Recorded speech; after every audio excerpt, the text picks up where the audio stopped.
सबसे पहले आपको निर्देश पढ़ना है। देखिए निर्देश में क्या दिया है, प्रश्न 61 से 70 तक चिन्हों के गलत क्रम के कारण प्रश्नों के समीकरण गलत हो गए हैं। प्रत्येक प्रश्न के नीचे 4 विकल्पों में से सही क्रम वाले चिन्हों का विकल्प का चुनाव कीजिए जिससे समीकरण क्या हो जाए, सही हो जाए। तत्संबंधी प्रश्न संख्या के सामने अपने द्वारा चुने गए विकल्प क्रम का उत्तर पत्र पर लिखिए बोल रहा है। ठीक है, तो यहाँ पर देखिए आपका क्वेश्चन नंबर 61 क्या है। देखिए 3 - 2 + 5 = कितना है, 0। यही दिया है ना। तो यहाँ पर क्या हो रहा है, देखिए 3 में अगर 2 को माइनस करेंगे, आप समझ में आया, तो कितना आएगा, 1 आएगा। और 1 में 5 को प्लस करेंगे तो क्या आएगा, 6 आएगा। वो किसके इज इक्वल आ रहा है, 0 के।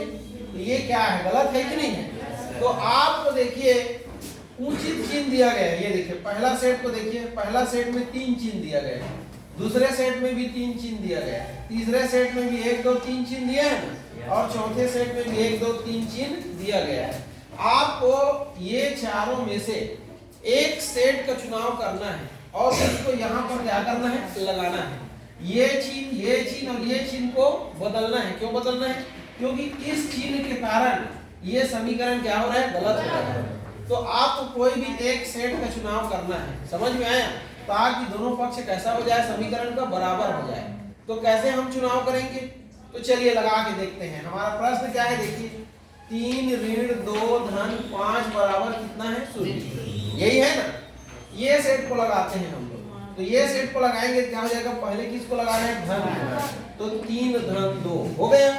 धन के बाद किसको लगाना है, ऋण, यहाँ पर क्या आएगा, ऋण, और फिर क्या आएगा, बराबर। ये देखो, तो 3 2 5 ऋण 5 बराबर 0, तो 5 ऋण 5 बराबर 0 बराबर 0। ये देखिए मतलब ये सेट सही आ रहा है ना। तो यही हमारा क्या हो गया, करेक्ट आंसर आ गया समझ में। अब दूसरा को ले लीजिए। तो दूसरा में देखिए 100 बराबर कितना है, 20 गुना 9 भागित कितना है, 45। आप क्विकली भी सोच सकते हो। एक दूसरा तरीका है इसका, अल्टरनेटिव। समझ में आया, अल्टरनेटिव क्या है देखना। आप बिना इसके प्रयोग किए भी आप अनुमान लगा सकते हो। कैसे लगा सकते हो देखना, 100 को भाग दोगे किससे, 20 से, तो कितना आएगा बताइए, 5 है ना। और 5 में 9 का गुणा होगा कितना आएगा, 45, और बराबर क्या हो जाएगा, 45। तो कहने का मतलब यहाँ पर देखो, यहाँ पर अगर भागित लगा दी, समझ रहे हो ना, तो 100 भागित कितना हो जाएगा, 20। तो यहाँ 5 आ जाएगा, और यहाँ पर गुणित ही लगाना है, तो 5 गुणा 9 मतलब कितना हो जाएगा, 45। तो यहाँ पर क्या लगाना पड़ेगा, बराबर, तभी तो 45 होगा। तो कुल मिला क्या क्या चिन्ह लगाए, यहाँ पर भाग, और यहाँ पर क्या लगाए, क्या लगाए, यहाँ पर भाग, यहाँ पर गुणा, तो भाग गुणा, और यहाँ पर बराबर। तो यहाँ पर देखो भाग गुणा बराबर दिया है क्या, दिया है कि नहीं दिया, तो आप करके देख लीजिए। ये देखिए 100 बराबर कितना है, 20 गुणा 9 भागित कितना है, 45। यही आ रहा है ना। तो लगा देखिए, सबसे पहले क्या लगाएंगे आप, भाग, ये देखो यहाँ पर क्या लगाएंगे आप, गुणा, ये, और यहाँ पर क्या लगाएंगे आप, बराबर। ये देखो ये, तो 20 को 100 को भाग दो 20 से, 20 पंचे गुणा 9 बराबर कितना, 45, तो 9 पंचे 45 बराबर 45। यही सही है ना। अब यहाँ आ जाइए, ये यहाँ पर ये देखिए कितना है, 45 बराबर 5 ऋण 20 गुणा 2। तो अनुमान लगाइए क्या होगा, क्या होगा बतलाइए। 45 में अगर 5 को घटाते हैं तो कितना आएगा, 20। 45 में 5